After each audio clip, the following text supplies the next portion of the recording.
Welcome back to the Authentic Living Show here on 94.9 FM and AM 950 The Word. I'm Courtney Shaw, and joining me back in the studio is Staci Talley. She's an actress, producer in a very male-dominated industry, and she's here to share how she found her authentic voice and helps others do the same.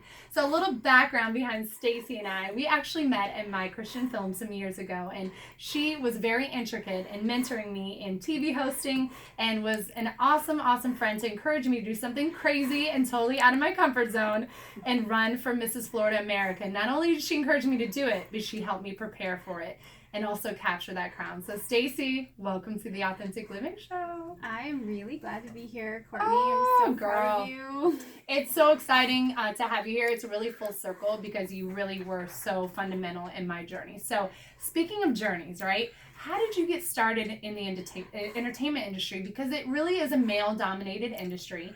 And knowing you didn't go to school for this. So bring us back to like a starting point of how this even stirred up in you to take this step. Well, looking back, trying to find myself, who I am, I've asked myself that question several times, like, how did I get here? Mm-hmm. And the place I always come back to is one of my first jobs when I was very young. I worked at Subway, and I worked there for 7 years of my life. And I was really successful. Like, I was the top manager, I was winning awards, and I thought I had just arrived. I was like, You were baking some really good bread, right? Yeah, making some really good money. Just, at 22, I was like living the dream. Sure. And then my supervisor there, it was like one of his top employees. He was like, why are you working here? Why aren't you going to college? And I was like, I don't think I could get into college because I dropped out of high school at 17 and got my GED. So I was like, I don't think I would pass the test. He's like, there's no test to get into college. I'm like, oh, there's not? And he's like, no, you just go. And he nagged me until I went. So I went, I signed up for school, and then one thing it snowballed after that. So I met some people my age at school that were doing things that I never thought were possible. Like, they're singing in the choir, they're acting on stage, they're doing all of this stuff that I've been doing since I was a little kid. I just didn't know it was an option. I didn't know. It's always been in my heart. I just didn't think I could do it. Wow. And so I met all of these people, and, when you're surrounded by people that are fulfilling things that are in their heart, it kind of encourages you and opens doors for you to see what it could be. And I went to a community college in the small town that I'm from, and then you transfer to a bigger university once you get your 2-year degree. So I had to go to Orlando, and that was a bigger city, more opportunities. And one day I got a message from the school that I was going to that somebody was looking for an actress to be in a horror film, and I was like, oh man, I would love to do that. I've never been in a film. I'd love to try this. And then I met a friend of mine named Marty, and we just did a film. I had never been on like a film set, and I'm just there, and we just did this really cool thing. He calls me later and says, hey, do you like to write, or can you write? I was like, yeah, I like to write, let me give this a try. And then we wrote a film together and premiered in a theater. Like, it all started back at Subway. The Subway. Why are you here? And I always ask myself that when I feel stale, or I feel like I'm not serving with purpose. I'm like, what am I doing here? Why am I here? And then I reassess and resituate my life based on where my heart is. And I always go back to Subway. Why are you here? I'm sure when you walk into a Subway too, it kind of triggers some things in you. And I think one of the things you and I have talked a lot about in our journey as we kind of step out of our comfort zone, it's things that we know are kind of laying dormant inside of us, but could we really do something with that? Could we really walk out that dream or that purpose or that vision or that God-given talent that He's the one that put it in there, right? But sometimes it takes someone else to see that in us and kind of give us that push out of the nest, right? We're all comfy and cozy in our nest, and our bills are getting paid, and we're alive, we're going through the process.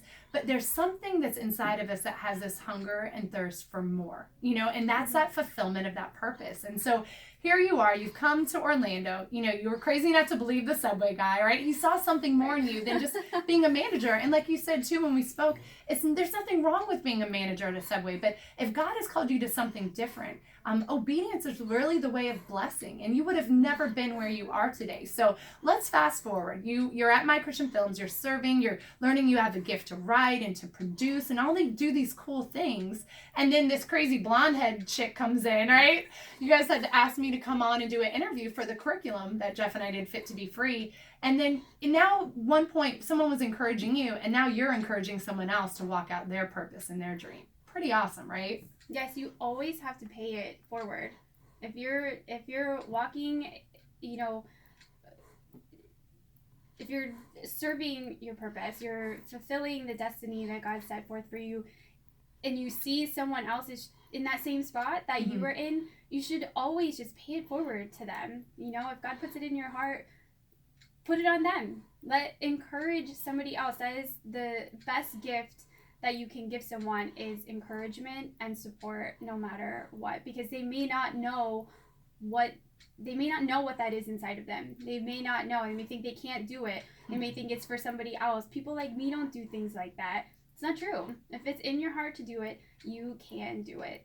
And it's important to surround yourself. I mean, that's really the theme of what I'm getting even behind part of your testimony is we have to be intentional who we're surrounding ourselves with. There's a lot of naysayers. There's a lot of negativity. There's a lot of people that don't want you to fulfill your purpose just because maybe within them they're consumed with fear or lack of confidence in trusting God to take that next step. So I want to talk about your next steps because you really served for a long season at My Christian Films, and that season served such a great purpose. It gave you so many skill sets and great foundations, but then there comes a time where there's seasons to stretch and grow again, right? Because we can get comfortable in certain seasons. And so where did God lead you after My Christian Films?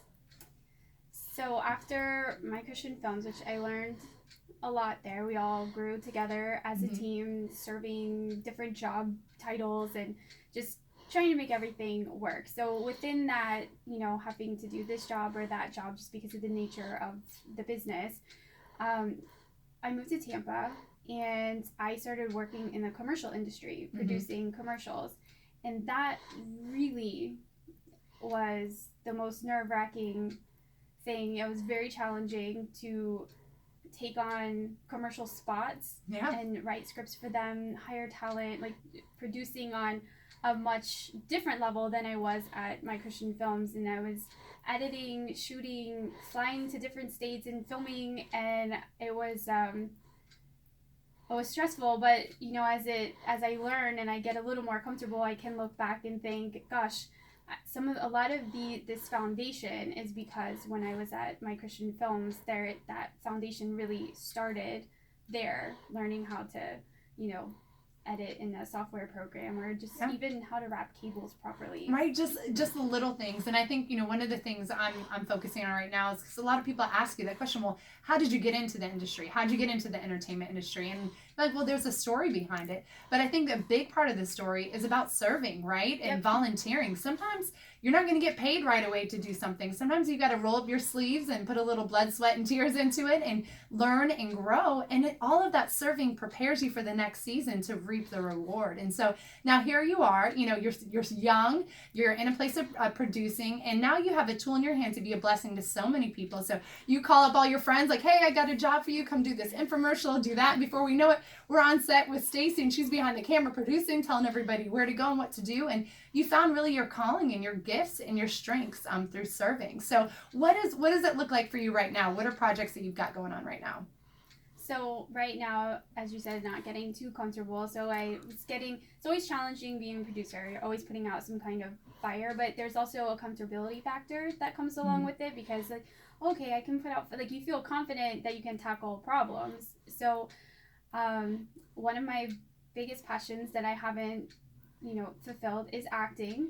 I love to act, and I started acting with My Christian Films, but then I became very much behind the scenes for everything. So I decided that this year in 2018 I was going to start auditioning. That's awesome. The first thing that I auditioned for because, you know, like this, it's all God's timing. His timing, it was right. like, okay, well, this is now, you know, like it's time to do this now.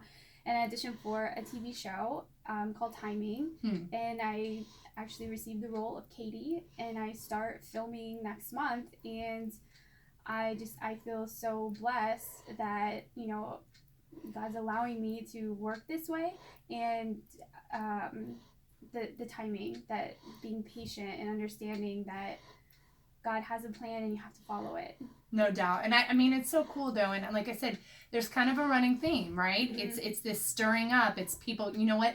When I start getting comfortable or complacent, like, wait a minute, this is not what God has for me. There's more. He wants to take us from glory to glory, right? And so even in our, out of our comfort zone, we know that's where adventure is. That's where new growth is, new opportunity lies. And I truly believe there's a prepared place for prepared people. See, he was already stirring in you. You know what?